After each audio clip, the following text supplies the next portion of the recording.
Aleluia. Amém? Glória a Deus. Vamos lá. Mateus capítulo 11. Eu vou ler já um pouco mais adiante. A partir do verso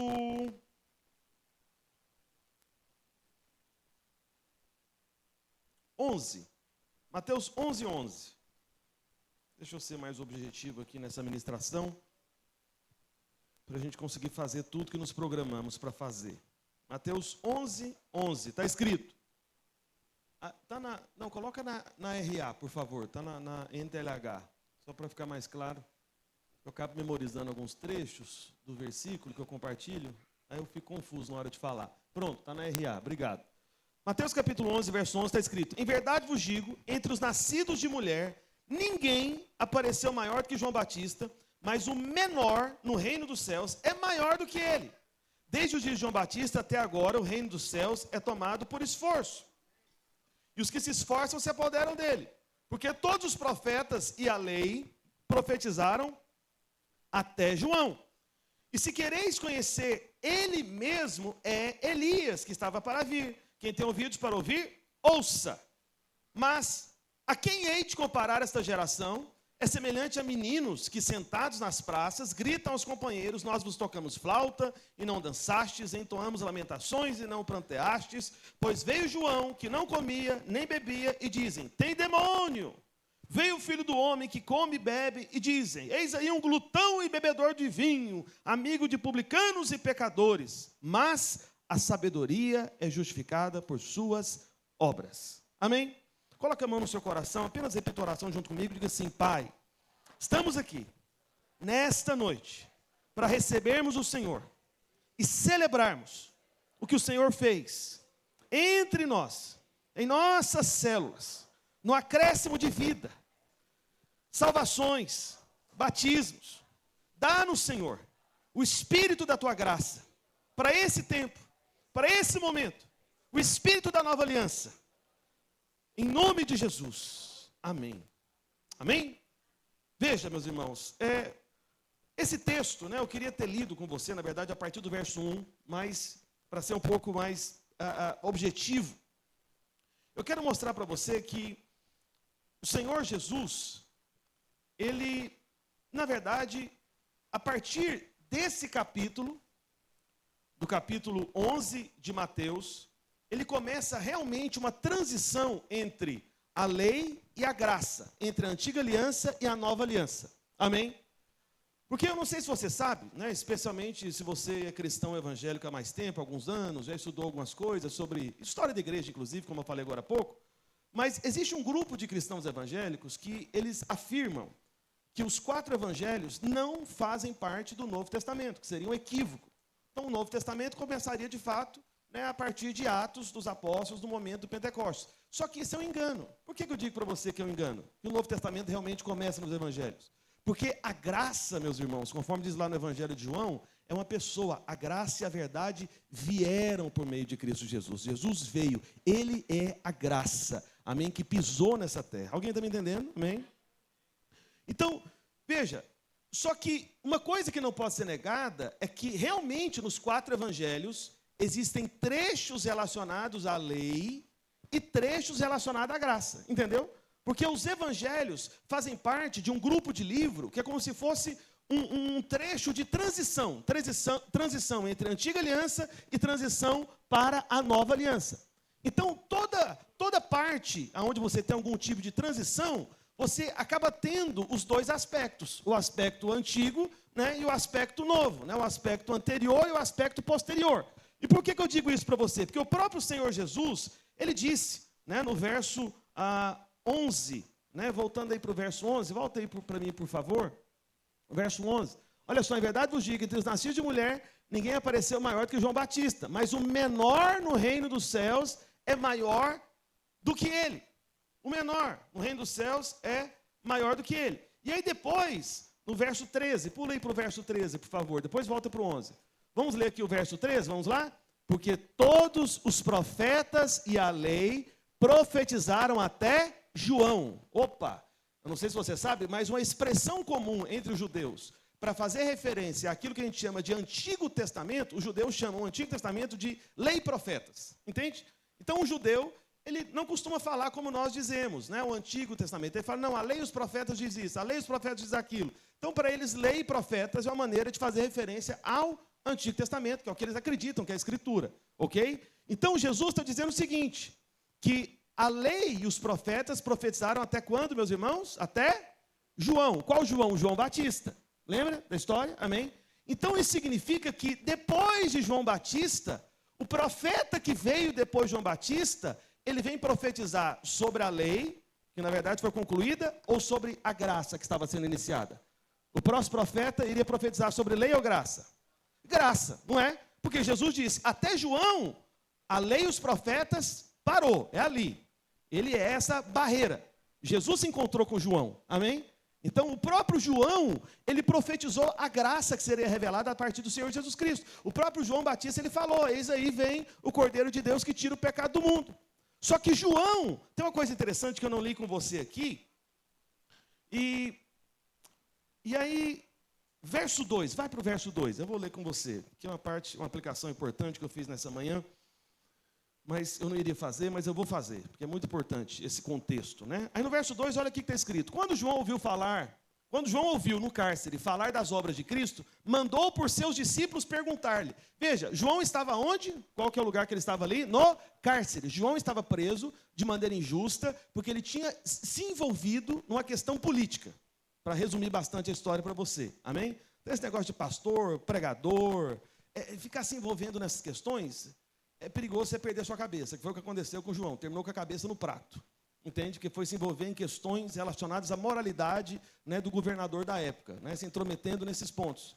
Então, quem é pastor, ele foi chamado para pregar o evangelho, ponto. Amém, meus irmãos?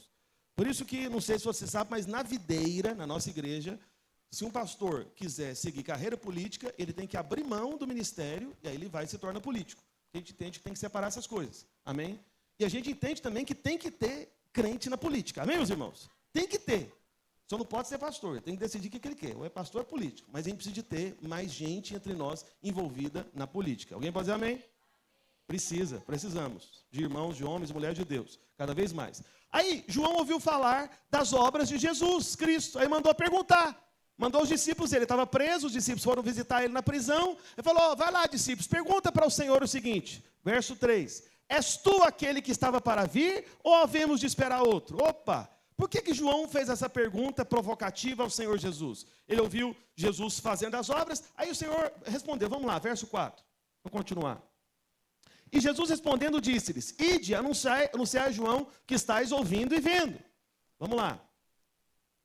Os cegos vêm, os coxos andam, os leprosos são purificados, os surdos ouvem, os mortos são ressuscitados, e aos pobres está sendo pregado o evangelho. E aí ele vai e diz, por fim, verso 6, vamos ler juntos, amém? Junto comigo, vamos lá? E bem-aventurado é aquele que não achar em mim motivo de tropeço. Ah, meu Deus. Por que João, que tinha tanta certeza que Jesus era o Cristo, agora ficou na dúvida? Mandou os discípulos perguntarem, vem cá, o senhor é aquele que haveria de vir mesmo? Por que João mandou perguntar? Eu vou te dizer, porque João ficou frustrado com o seguinte fato, João sabia que Jesus era Messias, mas João ficou chateado, ou magoado, ou ressentido até, sabe por quê? Porque Jesus não fez nada para libertar João da prisão. Entendeu isso? Aí João ficou em dúvida, falou, vem cá, o senhor é aquele que iria realmente salvar Israel, o Messias prometido aos judeus, que iria nos libertar de todo tipo de cadeia, porque eu estou aqui preso, não fui liberto, não sei se o senhor é o Messias. E aí Jesus vai e diz o seguinte, Jesus cita um texto de Isaías, falando do que é a obra de Deus, que resumindo é a pregação do Evangelho da Graça, que resumindo é o que a gente testemunhou aqui, salvação de pessoas, libertação de pessoas, batismo de pessoas, crescimento de pessoas na obra de Deus, isso que é o chamado, amém, da obra do Senhor da igreja, por isso que a gente testemunha é disso aqui na frente, amém? O restante Deus pode fazer, mas o mais importante é o que nós testemunhamos aqui. Alguém pode dizer amém comigo, por favor? Só que aí aconteceu algo com João que pode acontecer com você, que é o seguinte, talvez você esteja num cárcere que não seja uma prisão como a de João, mas o cárcere que você está enfrentando é aquela dívida que até hoje você não conseguiu pagar. Talvez o cárcere que você está enfrentando é aquele problema na sua família que até hoje não conseguiu resolver. Talvez o cárcere que você está enfrentando na sua vida, a semelhança de João, não é uma prisão, mas é um tipo de coisa que te prende, é aquela enfermidade que até hoje você não foi curado. Você ora, você toma remédio, faz tratamento e nada resolve. Então veja, cada um de nós, vamos investigar a vida de cada um de nós aqui, nós temos razões reais para estarmos insatisfeitos com coisas que não foram resolvidas na nossa vida. Porque quantos aqui concordam que realmente não foi tudo resolvido em nossas vidas, amém? Não foi. E tem coisas que às vezes se arrastam há anos. E aí você pode ficar frustrado com o Senhor Jesus, assim como João Batista. Mas qual que foi a resposta do Senhor Jesus para João Batista e a resposta do Senhor Jesus para você? Para que o seu coração seja guardado. O que está escrito lá, que a gente leu agora há pouco? Bem-aventurado aquele que não achar em mim motivo de tropeço. Olha para cá, meu irmão, minha irmã. No dia mau, no dia da dificuldade, no dia daquela cadeia, daquela cela, daquela coisa que está prendendo você e que parece que não se resolve. E parece que Jesus abandonou você. Parece que Jesus não está interessado em te libertar dessa situação difícil, frustrante e horrorosa que você está vivendo. Quando você estiver pensando nisso, não encontre em Jesus motivo de tropeço. Continue firme. Amém? Continue glorificando o nome do Senhor. Se as pessoas perguntarem, vem cá, mas você não serve a Deus, por que isso não resolveu até agora? Sabe, simplesmente responda, fala, olha, eu não sei, mas uma coisa eu sei, que se Deus é por mim, quem será contra mim? E todas as coisas vão cooperar para o meu bem, porque eu sei que aquele que começou a boa obra na minha vida vai terminar. Eu não sei por que não resolveu isso, não sei quanto vai resolver, e não importa, mesmo que demore a vida inteira para isso ser resolvido, eu só tenho motivo para louvar e glorificar o nome do Senhor, porque Ele me salvou, libertou, eu sou nova criatura, as coisas dela já passaram, e eu sei que Ele me ama e nunca vai desistir de mim. Alguém pode dizer aleluia? Você está me entendendo? Então, não ache em Cristo motivo de tropeço. Só que uma coisa que eu não sei se você percebeu, e queria já chamar o irmão para o teclado aqui, por favor, é que o Senhor Jesus, agora vai para o verso 11, por favor, adiante aí. O Senhor Jesus, você vai ter que fazer isso em casa, tá, com cuidado, né? Sem pressa. Se você for ler os versos, do verso 1, do capítulo 11 de Mateus, até o verso 18, você vai perceber que, na verdade, Jesus, Ele está fazendo o que muitas vezes eu faço aqui nas pregações. É como se fosse um confronto de dois lados. É para evidenciar um contraste. Jesus fala algo relacionado à lei, Ele fala algo relacionado à graça. Jesus fala de um profeta da lei, Ele fala de um profeta da graça. Depois Jesus fala do espírito da lei, Ele fala do espírito da graça. Ele faz isso 3 vezes nesse texto aqui.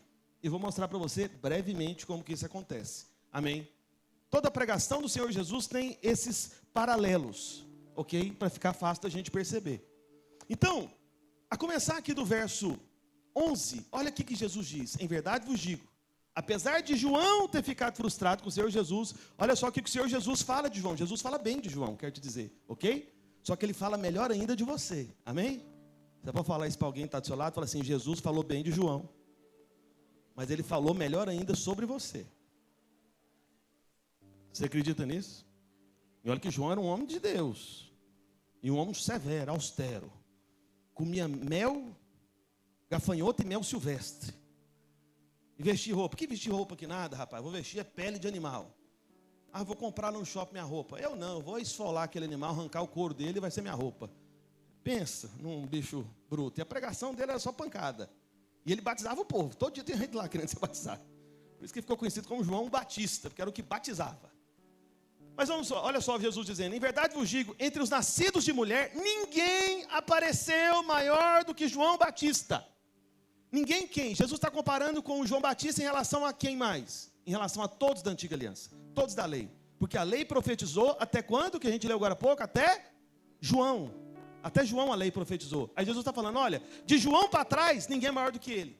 Aí você fala, por que ninguém é maior do que João? Porque nenhum dos profetas, os homens de Deus do passado, nem Moisés, nem Elias, nem Davi, entende? Nem Josué, nem Caleb, nem José, nenhum deles viram o Messias e prepararam o caminho para o Messias. Nenhum deles viu a graça com os olhos deles, porque a graça é uma pessoa, é Cristo, amém? A graça não é doutrina, simplesmente, não, claro que não, é muito maior do que isso, é alguém, é Cristo, a graça veio. A lei que é coisa, a lei foi dada, você dá uma coisa, mas quando alguém vem, a graça é falada dessa maneira em João, no capítulo 1. A graça e a verdade vieram, amém? É Cristo, é uma pessoa. Então Jesus está dizendo, ninguém apareceu maior do que João Batista. Mas olha só o que Jesus diz. Olha o final. Mas o menor, no reino dos céus, é maior do que João Batista. Opa, espera aí. Veja, Jesus está dizendo que o maior da lei é João. Só que o menor da graça, o menorzinho, o menor na graça é maior, é superior àquele que está na posição mais elevada da lei. Você está entendendo? Isso não é impressionante? Entende? Então veja, Jesus coloca João Batista no lugar mais elevado dentre os homens da época da antiga aliança. Mas Jesus pega o menor de nós e fala o seguinte: o menor entre vocês, na graça, é superior ao maior da lei. Você está vendo tanto que a graça é maior? Amém? Você está vendo tanto que isso é poderoso? Por quê? Você pode estar perguntando, pastor, por que disso? Eu vou te explicar, olha para cá. Na lei, o Espírito Santo não permanecia nas pessoas. Na graça, o Espírito Santo vem e fica. Por isso que o Senhor Jesus pôde prometer para os seus discípulos: eis que estarei convosco todos os dias até a consumação dos séculos. Se você nasceu de novo, se você é filho de Deus, o Espírito Santo nunca vai sair de você. Você está me entendendo? Você se tornou um só espírito com Ele, está amalgamado, unido, não tem como separar mais.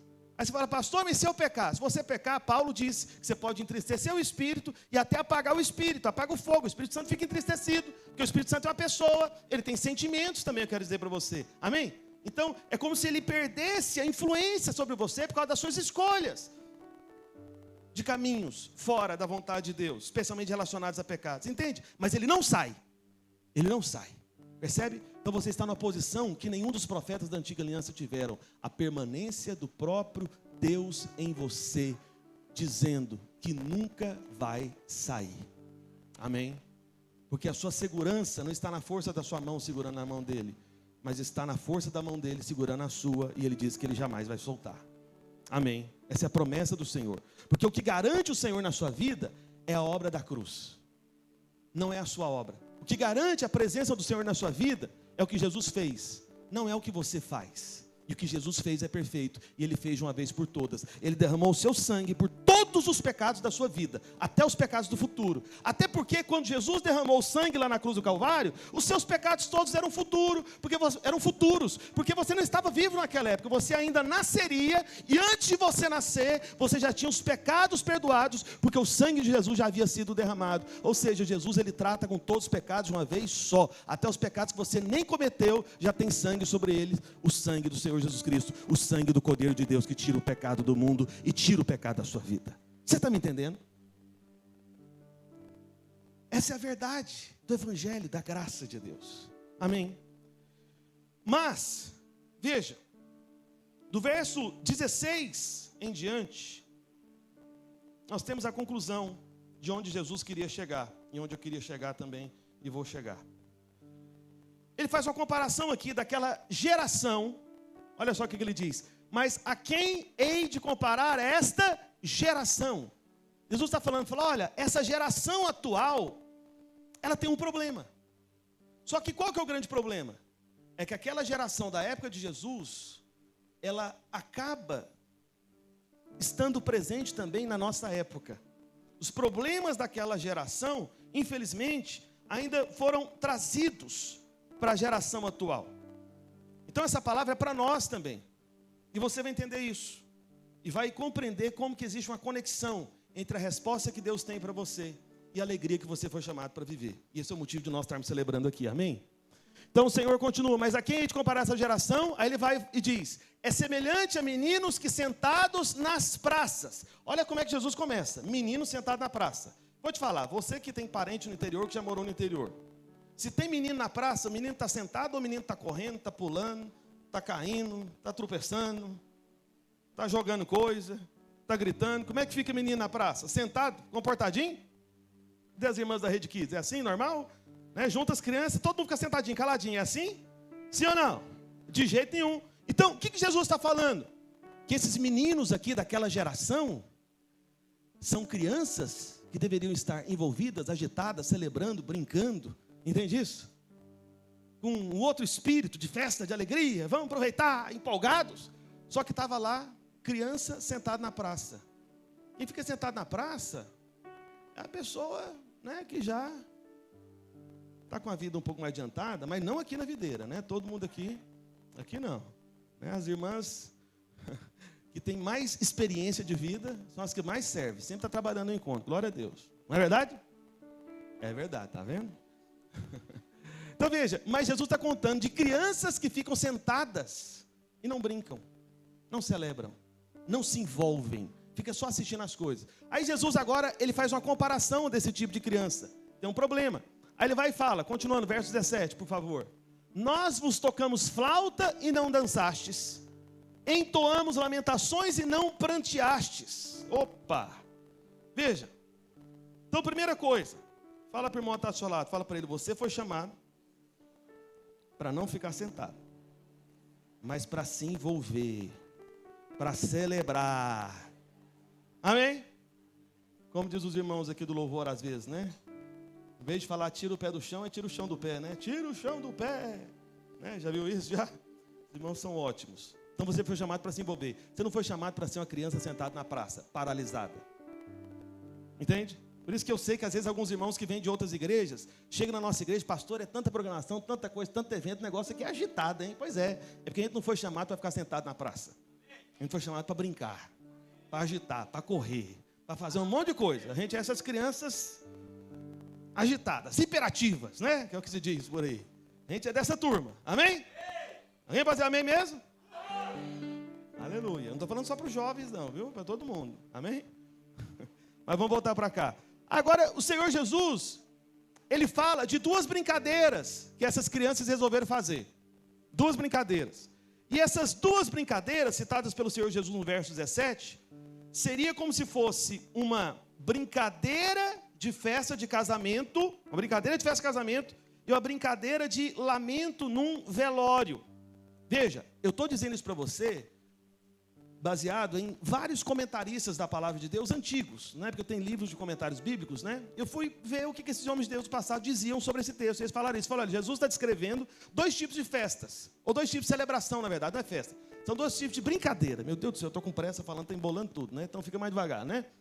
Então olha só, qual que é a primeira brincadeira? Ali, nós vos tocamos flauta e não dançastes. Então, segundo os comentaristas bíblicos mais antigos, eles afirmam que essa coisa de tocar flauta e ter dança, na verdade, será uma brincadeira que as crianças judaicas faziam para imitar uma festa de casamento. Entendeu? Então eles brincavam de festa de casamento. E o que deveria acontecer na festa de casamento? Ter música e ter dança. E celebrar. Não ficar sentado na praça. Amém? Só que aí, Jesus conta de uma outra brincadeira judaica, que é o que os comentaristas bíblicos mais antigos afirmam sobre esse texto. Ele falou o seguinte, entoamos lamentações e não pranteaste. Aí você fala, pastor, que brincadeira é essa? Entoar lamentação e chorar. Aí Jesus está dizendo sobre um outro tipo de brincadeira, segundo os comentaristas bíblicos mais antigos. Eles falam que é o seguinte, que as crianças judaicas também, elas tinham um costume de brincar de velório. Entendeu? Brincar de velório, imagina. Fingir que morreu alguém, aí eles ficavam olhando para o outro e tinham que chorar. Entendeu o que eu quero dizer? A brincadeira é a brincadeira de chorar. A brincadeira mais sem graça essa, né? Mas aí você fala, pastor, o que isso tem a ver com a lei e com a graça? Isso tem tudo a ver. Por isso, eu vou explicar para você e agora realmente partindo para o final. Veja, lá em 2 Coríntios 3, depois você confere, eu não vou abrir com você, mas Paulo diz que o ministério da condenação, ou seja, o que é relacionado à lei é o ministério da morte. Aí eu pergunto para você, se a lei acaba matando você porque ela revela os seus pecados e provoca morte espiritual, morte na sua consciência, percebe? Desânimo. A lei está relacionada a qual brincadeira? A brincadeira de festa do casamento ou a brincadeira de velório? O que você acha? Festa, casamento ou velório? Velório, não é? Só que aí, a Bíblia diz algo que você pode observar a respeito do próprio testemunho do Senhor Jesus, no Evangelho de João. Qual foi o lugar aonde Jesus resolveu começar o ministério dele, fazendo o primeiro milagre da história dele, aqui na terra? Aonde que ele fez milagre? No casamento. Mas mais especificamente, qual parte do casamento? Na cerimônia ou na festa? Na festa? Na festa. Então veja, duas brincadeiras Jesus contou aqui. A brincadeira de velório e a brincadeira de festa de casamento. Aí Jesus ele vem e começa a manifestar a graça, o favor imerecido, a bênção, justamente numa festa de casamento. E veja, meus irmãos, pensa comigo aqui. Olha, eu consigo entender um cego enxergar. Faz todo sentido. Amém? Um morto ressuscitar. Amém? Faz todo sentido. Então, curas extraordinárias, faz todo sentido. Mas agora Jesus resolve começar o seu ministério fazendo um milagre de transformar água em vinho. Por que ele fez isso? Eu vou te falar. Porque o nosso Senhor e Salvador, Ele gosta de festa. Eu quero dizer para você. Era para a festa não acabar. Entendeu isso? É como se alguém dissesse o seguinte, falou, olha, acabou o vinho, mas tem festa ainda, como é que faz? Fala, não, essa festa não vai acabar não, eu quero mais festa. Não, vamos dançar mais. Não, vamos celebrar mais. Sabe aqueles inimigos do fim da festa? Isso deveria ser todo crente, porque Jesus era assim, eu quero dizer para você. Amém? Então percebe, o Senhor Jesus, a graça, ela parece com a festa de velório ou com a festa de casamento? O que você acha? A festa de casamento, Jesus deu o sinal. Então, por que eu estou contando toda essa história para você? E agora para realmente partir para o final, apenas ler mais alguns versos com você. Nós temos aqui, nesse trecho, do verso 1 até o 19, nós temos duas alianças, lei e graça. Nós temos dois profetas, João Batista, que foi o último da lei, e o Senhor Jesus Cristo, que também é chamado de profeta na carta aos Hebreus, que é o da graça. Amém? E nós temos aqui também duas brincadeiras de criança, brincadeira de velório, brincadeira de festa de casamento. Tudo isso é um paralelo para você perceber o seguinte, meu irmão, minha irmã, é que na graça, aqueles que agora seguem de fato o profeta Jesus Cristo, foram chamados para celebração, para festejar, para se alegrar no Senhor. Alguém pode dizer amém? Esse que tem que ser o nosso espírito. Por isso, lá em Hebreus capítulo 1, verso 8, coloca aí para mim, por favor. Hebreus 1, 8. Eu vou ler só esse texto. Em outro texto, queria já chamar os irmãos da equipe de louvor, que nós vamos cantar uma música aqui. Hebreus 1, 8. Está escrito: mas acerca do Filho, o teu trono, ó Deus, é para todo o sempre, e cetro de equidade é o cetro do seu reino. Amaste a justiça e odiaste a iniquidade. Por isso Deus, o teu Deus, te ungiu. Ungiu quem? Fala comigo, Jesus. Amém? Esse aqui é o Pai ungindo o Filho. Deus, o teu Deus, te ungiu com quem, meus irmãos? Óleo de quê? De alegria ou de tristeza? De celebração ou de lamento? Celebração, de júbilo, de festa. Amém? Te ungiu com óleo de alegria como a nenhum dos teus companheiros. Olha para cá. O que Paulo está falando aqui na carta dos Hebreus é que depois que o Senhor Jesus Cristo morreu, ressuscitou e voltou para a sua glória, ele recebeu mais do que nunca uma unção, uma capacitação sobrenatural para a alegria. Mais do que qualquer pessoa poderia ser alegre em toda a história da criação. Você está me entendendo? Mas eu tenho uma boa notícia para você. Jesus é o cabeça da igreja. E como diz lá no Salmo capítulo 133, que a gente compartilhou domingo passado, o Senhor é o cabeça, o óleo de alegria cai sobre o cabeça, escorre pela barba e alcança todas as partes do corpo dele. O corpo de Cristo é a igreja do Senhor Jesus. Por isso nós somos chamados para ficar debaixo desse óleo de alegria. Alguém pode dizer amém? Esse é o nosso chamado. E o último texto que eu quero ler com você, Isaías capítulo 61, verso 1. Está escrito, Isaías 61, verso 1. Os irmãos pode vir para cá, os irmãos da equipe de louvor. Amém? Isaías capítulo 61, verso 1. Está escrito: o Espírito do Senhor Deus está sobre mim, porque o Senhor me ungiu para pregar boas novas aos quebrantados, enviou-me a curar os quebrantados de coração, a proclamar libertação aos cativos, e a pôr em liberdade aos algemados, e a pregoar o ano aceitável do Senhor, e o dia da vingança do nosso Deus, a consolar todos que choram, e a pôr sobre os que em Sião. Irmãos, aqui está escrito Sião ou Sinai? Em qual monte foi entregue a lei? Monte Sinai ou Monte Sião? Sinai. Amém? Então quem está em Sião? É o povo da graça ou o povo da lei? O povo da graça. Então o que o texto bíblico está dizendo aqui? É que infelizmente tem um povo da graça que está vivendo na época da graça como se estivesse na lei ainda. Na lei a brincadeira é de velório. Na lei o profeta é João Batista. Entendeu isso? Na lei é morte. Mas na graça existe vida. Amém. Aí a Bíblia continua dizendo, e a pregoar, aliás, cadê? E a pôr sobre os que estão, o verso 3, né? a pôr sobre os que em Sião estão de luto, uma coroa ao invés de cinzas. Eu pergunto a você, cinza está relacionado à brincadeira do velório, cinzas, brincadeira do velório, ou está relacionado à brincadeira da festa do casamento? O que você acha, cinzas? Velório ou casamento? Velório. Mas aí o que o Senhor Jesus prometeu? Ao invés de cinzas, o que? Uma coroa. Por que na graça você recebe coroa? Porque a palavra de Deus diz lá em Romanos capítulo 5, os que recebem a abundância da graça, o dom da justiça, reinarão em vida. Ou seja, você é daqueles que tem coroa na cabeça, uma coroa espiritual que você não vê. Você foi chamado para reinar em vida por meio de um só saber, Jesus Cristo. Por causa do favor merecido sobre a sua vida. Não é por causa de você, é por causa dele, do que ele fez por você e fez em definitivo para sempre. Amém? Então você foi chamado para ter coroa, não é para ter cinza, não é para ficar brincando de festa de velório, não. É para brincar de festa de casamento, se alegrar. Aí o texto continua, óleo de alegria em vez de pranto. Meu Deus do céu. Então pranto parece com qual brincadeira das crianças lá de Mateus 11? Pranto, choro. Com a brincadeira de velório ou com a brincadeira de festa de casamento? Combina com qual brincadeira? Velório ou casamento? Velório, no velório que chora. Mas o velório é a festa da lei, do João Batista, não é da graça. E o que o Senhor está dizendo? Que ao invés de pranto, você vai receber o quê? Óleo de alegria. Meu irmão, minha irmã, eu oro para que você, a partir de hoje, em nome de Jesus, agora e para sempre, seja ungido com esse óleo de alegria.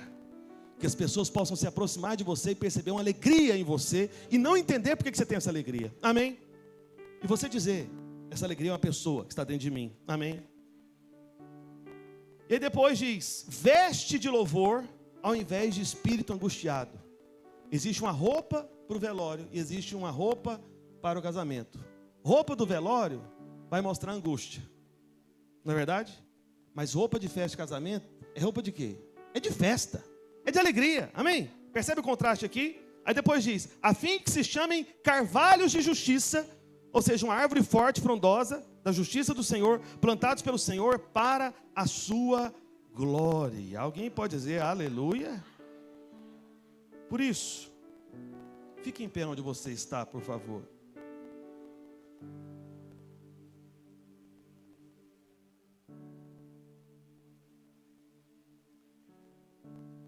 Nós somos as crianças do reino, que estão em Sião.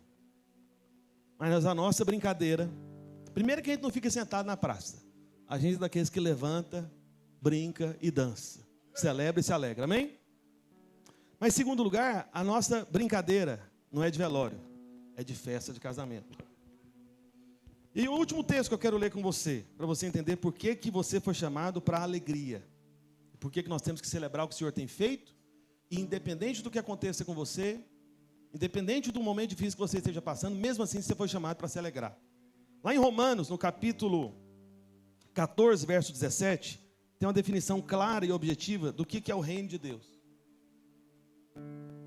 Olha aqui que está escrito. Porque o reino de Deus não é comida nem bebida, mas o quê? Justiça e paz e alegria no Espírito Santo. Pastor, o que é isso? Olha para cá. Sei que você não vai ver agora, alguns estão aí atrás, mas você deve se lembrar que tem degraus aqui na frente, não é isso? Justiça, paz e alegria no Espírito Santo são degraus. Quando você sobe um degrau, sobe o segundo e sobe o terceiro é o último, o lugar mais elevado do reino de Deus. Amém? Qual que é o primeiro degrau que está escrito aí? É a justiça. O que é o degrau da justiça? É quando você crê que Jesus já morreu no seu lugar, não tem condenação sobre a sua vida, a justiça foi satisfeita. O salário do pecado é a morte, mas o dom gratuito de Deus é a vida eterna. Jesus morreu no seu lugar e te deu vida eterna. Justiça foi satisfeita. Não tem culpa sobre você. Deus julgou toda a sua história de pecados e colocou a condenação sobre Jesus no seu lugar, para que você agora estivesse debaixo de justiça. Só que uma vez que você entendeu a justiça, o que você vai acabar sentindo? Você vai acabar subindo para qual lugar? Para o segundo degrau. Depois da justiça é o quê? Paz. Amém? Uma vez que você entendeu que você está perdoado, é aceito no amado, você vive como? Em paz. Fala, rapaz, ó, minha dívida foi quitada, não devo nada, eu estou bem com Deus. Ah, você fez tudo certo? Fala, eu não, rapaz, vim fazer uns negócios errados aí, mas Jesus resolveu para mim. Eu estou em paz, Ele me perdoou, me aceitou, eu fui lavado e remido, não tem culpa sobre mim, eu posso me chegar e entrar diante de Deus, o meu Pai, no trono da graça, sabe, com intrepidez, sem culpa e condenação, pelo novo e vivo caminho que foi aberto pelo sangue. Eu estou em paz com Deus. Amém? Deus não tem nada contra mim, Deus não é contra mim, Ele está do meu lado, Ele está no meu time, Ele sempre joga no meu time, amém? Aleluia. Aí você fica comigo em paz. E uma vez que você tem tanta paz e tanta justiça, qual que é o terceiro e último degrau? Alegria, mas alegria aonde? No Espírito Santo. O Espírito Santo sai de você, sim ou não? O Espírito Santo, ele sai de você ou ele permanece em você? Permanece. Se a sua alegria é no Espírito Santo, tem como ser sempre alegre? O que você acha? Tem. Por isso que Paulo escreveu a carta mais alegre do Novo Testamento. A carta aos Filipenses. É a carta mais alegre. Paulo estava preso. E ele disse, alegrai-vos no Senhor. Outra vez vos digo, alegrai-vos no Senhor. Agora veja, é alegria no Espírito Santo. Não é alegria nas circunstâncias. Não é alegria na conta bancária. Não é alegria nas coisas dessa vida. É alegria no Espírito Santo. Você pode ser alegre, apesar que tudo ao seu redor possa estar dando errado. Você pode ainda ter essa alegria, porque a sua alegria não é uma coisa, não é um lugar. A sua alegria é uma pessoa, é alguém que não sai de dentro de você. Ele permanece em você. Entende? Isso é que deixa as pessoas impressionadas. Fala, rapaz, eu não estou entendendo, sua vida está meio complicada e você é alegre. Pois é, você acredita? Se o Senhor é por mim, quem será contra mim? O Senhor, Ele tem pensamentos de paz a meu respeito, não de mal, para me dar o fim que eu desejar. E tudo coopera para o meu bem. Então eu estou em paz. Ele me ama. Eu sou aceito por Ele. Então vou ser feliz e alegre. Lembra de Paulo e Silas presos? Lá em Atos capítulo 16? O que eles resolveram fazer quando estavam presos? Cantar. Cantar ou chorar? Brincar de velório ou brincar de festa de casamento? Onde é que canta? De alegria, de louvor a Deus. É festa de casamento ou no velório? Não, no velório é tristeza. Casamento é alegria, amém? Então Paulo e Silas, presos de maneira injusta, ao invés de reclamar e ficar se lamentando, brincando de festa de velório, brincar de festa de casamento, começaram a louvar o Senhor. E eu fico pensando o que aconteceu naquela hora, que você sabe, né? As cadeias caíram por terra. As paredes foram quebradas. A prisão desmoronou. Por que será? Eu fico imaginando. Paulo e Silas louvando o nome do Senhor lá da prisão. Aí de repente o Senhor chama o anjo Gabriel, Miguel. Fala, vem cá, Miguel, Gabriel. Olha só, Paulo e Silas está fazendo uma celebração de louvor ao meu nome. Se alegrando no espírito, no meu espírito. E aí de repente Deus entrou no ritmo da música. E na hora que Deus bateu o pé para marcar o ritmo, aí foi uma pisada tão forte que as cadeias caíram por terra e tudo desmoronou e eles foram libertos, porque Jesus entrou na dança junto com eles. Você está me entendendo? O Todo-Poderoso bateu o pé do céu e quebrou tudo aqui na terra. Percebe? Eu imagino que isso deve ter acontecido. Um dia eu vou poder conferir, porque eu acho que essa é a explicação de tudo ter caído por terra, porque eles estavam louvando e celebrando o Senhor. Por isso, meu irmão, minha irmã, nós somos chamados para sermos alegres no Senhor. Nós somos as crianças que estão na praça, não sentadas, estamos brincando. Mas a nossa brincadeira não é mais de choro, de lamento, de velório. Não. Nossa brincadeira é outra. É de festa, de casamento, é de celebração, é da graça do Senhor, é de alegria. Porque o nosso Senhor e Salvador foi ungido com óleo de alegria e prometeu óleo de alegria sobre a sua vida em nome de Jesus. Amém? Por isso eu quero cantar uma canção, mas antes disso, fazer uma oração de entrega da sua vida ao Senhor Jesus, que talvez alguém esteja nos visitando, ou você estava afastado dos caminhos do Senhor. Repete uma oração comigo, todos juntos, para ninguém se constranger. Diga assim, Senhor Jesus, eu reconheço que sou pecador e que preciso de salvação. E o Senhor me salva, porque eu creio com o meu coração e confesso com a minha boca que o Senhor morreu por mim, para que eu fosse feito filho de Deus, sem mérito, sem merecimento, simplesmente porque creio que o Senhor me chamou para esta salvação, e agora eu sou filho de Deus. Amém. Amém? Se você entregou sua vida a Jesus pela primeira vez, ou está voltando para os caminhos do Senhor, por favor me procure no final do culto. Mas agora nós vamos cantar uma música, porque você foi chamado para a festa de casamento. É tempo de celebração, essa é a nossa festa de multiplicação. Vamos celebrar o Senhor. Cadê? Deixa eu orar por você então. Pai, no nome de Jesus, eu te louvo e te agradeço pela vida de cada um dos irmãos aqui da Videira Recife, Videira Boa Viagem, Videira Grande Recife. Estamos espalhados em tantos bairros e nas principais cidades aqui da região metropolitana.